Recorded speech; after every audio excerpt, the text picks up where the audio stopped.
Shri Sai Satcharita, Chapter 8.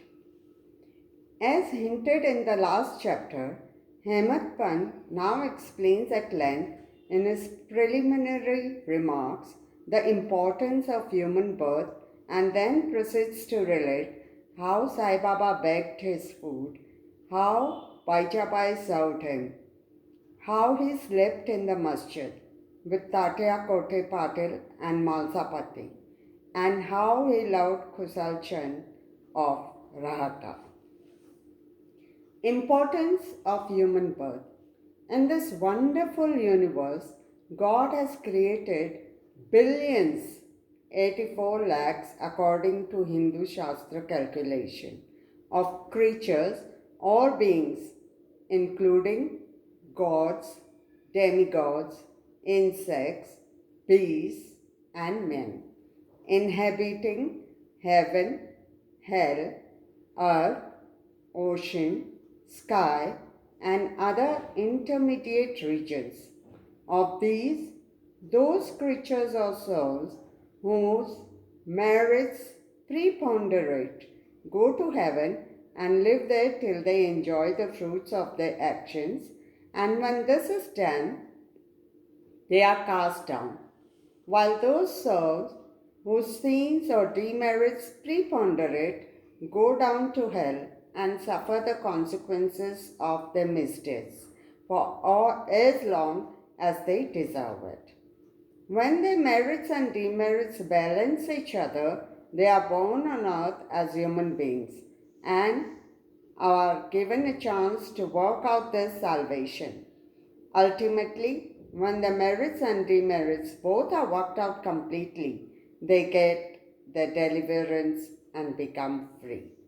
To put the matter in a nutshell, souls get the birth or transmigration according to their deeds and evolvement. Special value of the human body. As we all know, four things are common to all the creatures, namely food, sleep, fear, and sexual union.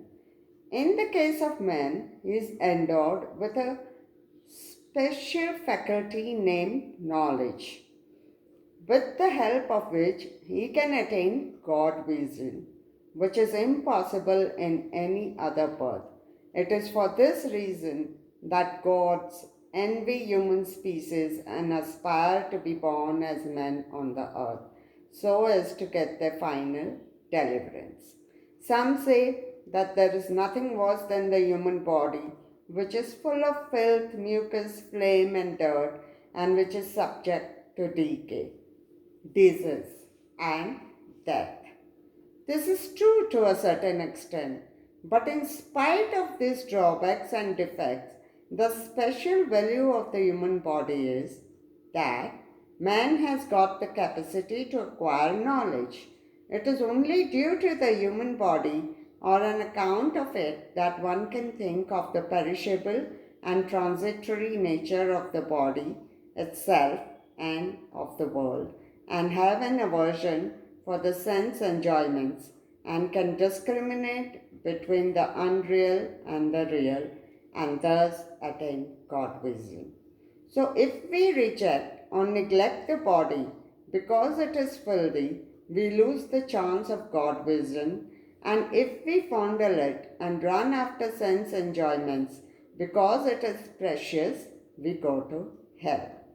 The proper course, therefore, for us to pursue is the following: that the body should neither be neglected nor fondled, but should be properly cared for, just as a traveler on horseback takes care of his pony on the way till he reaches his destination and returns home. Thus, the body should ever be used or engaged to attain God vision or self-realization, which is the supreme end of life. It is said that though God created various sorts of creatures, he was not satisfied, for none of them was able to know and appreciate his work. So, he had to create a special being, man, and endow him with a special faculty, namely knowledge. And when he saw that man was able to appreciate his Leela, marvelous work and intelligence, he was highly pleased and satisfied. Why? Bhagavad 11:9-28. So, really, it is fortunate to get a human body, better still to get birth in a Brahmin family, and best to get an opportunity of having recourse to Sai Baba's feet and surrendering to him. Man's endeavor. Realizing how precious the human life is and knowing that death is certain and may snatch us at any time, we should be ever alert to achieve the object of our life. We should not make the least delay but make every possible haste to gain our object. Just as a king leaves no stone unturned to seek his lost son, so with all earnestness we should strive to attain our end, that is, self-realization. Casting aside laziness, warding off drowsiness, we should day and night meditate on the self. If we fail to do this, we reduce ourselves to the level of peace. How to proceed? The most effective and speedy way to gain our object is to approach a worthy saint or sage, Sadguru, who has himself attained God vision. What cannot be achieved by hearing religious discourses and study of religious texts is easily obtained in the company of such worthy gurus. Just as the sun only gives light, which all the stars put together cannot do, so the Sadguru alone imparts spiritual wisdom, which all the sacred books and sermons cannot do. His movements and simple talks give us silent advice.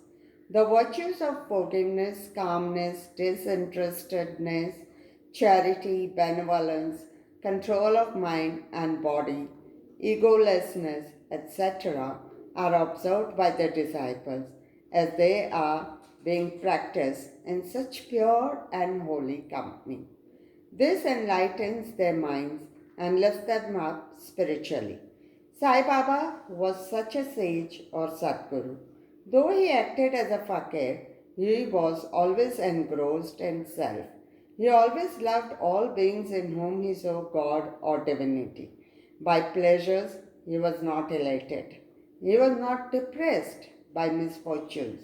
A king and a pauper were the same to him. He whose glance would turn a beggar into a king used to beg his food from door to door and shady. And let us now see how he did it. Baba begging food. Blessed are the people of Shady in front of whose houses Baba stood as a beggar and called out, "Oh my, give me a piece of bread," and spread out his hand to receive the same.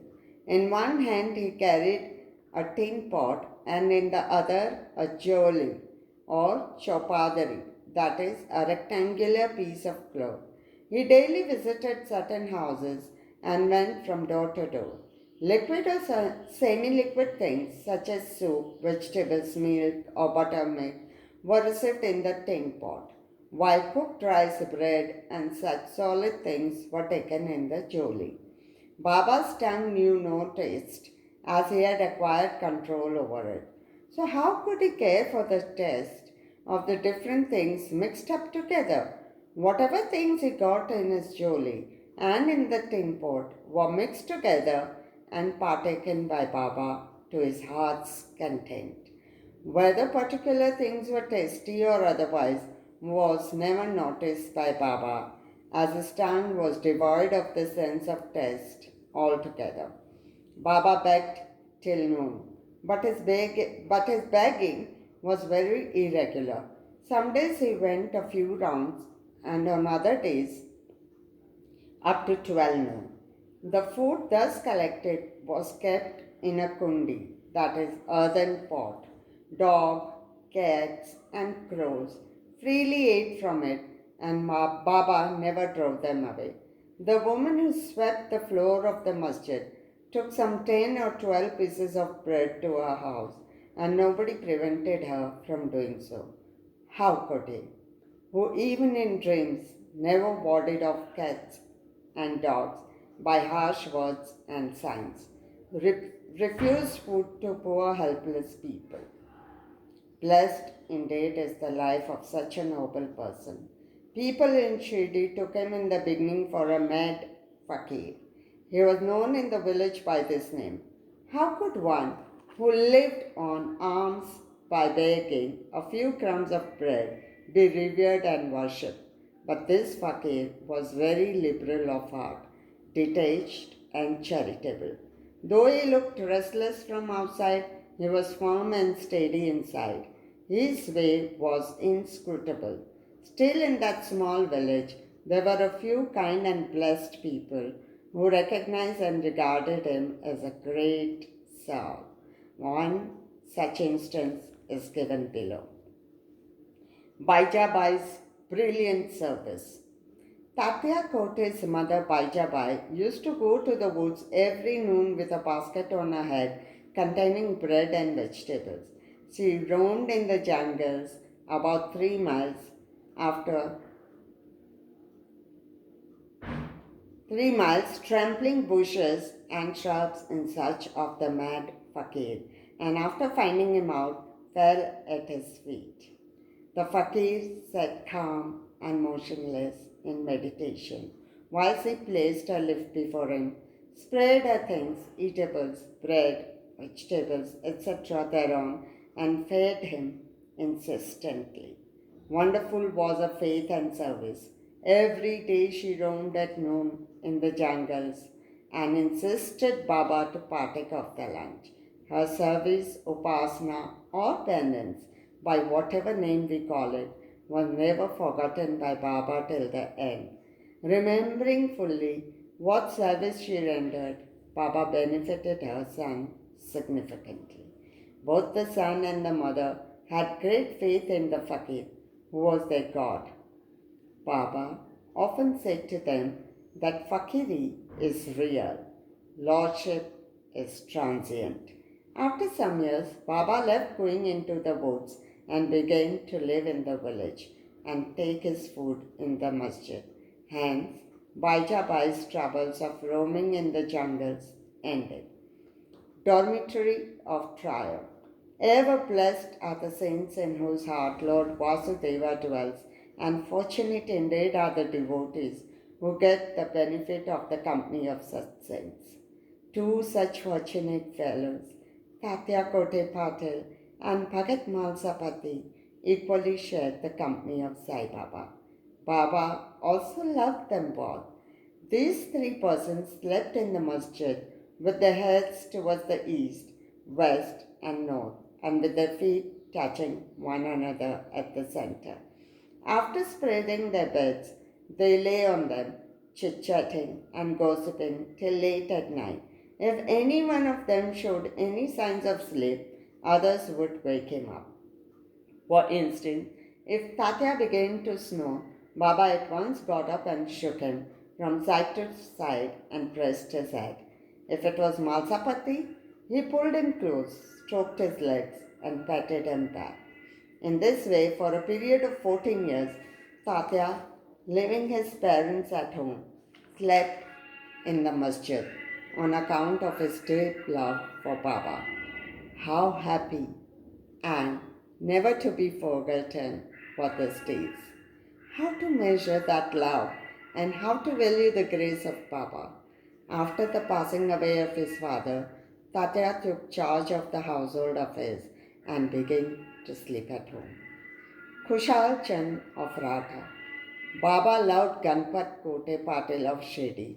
He equally loved Chandrapan Sheth Marwadi of Ratha.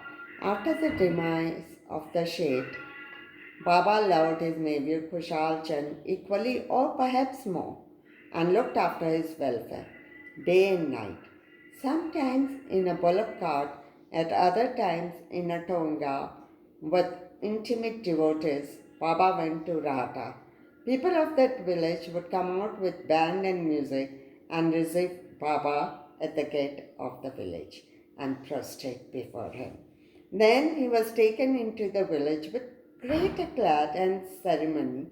Kushal Chand took Baba to his house, seated him on a comfortable seat, and gave him a good meal.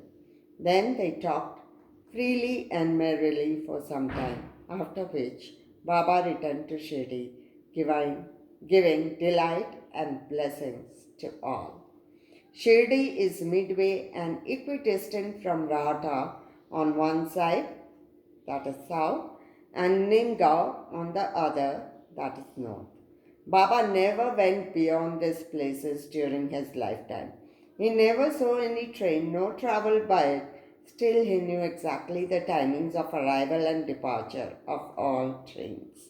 Devotees who acted according to Baba's instructions given at the time of taking his leave fared well, while those who disregarded them suffered many a mishap and accident. More about this and other matters will be told in the next chapter. Bow to Shri Sai. Peace be to all.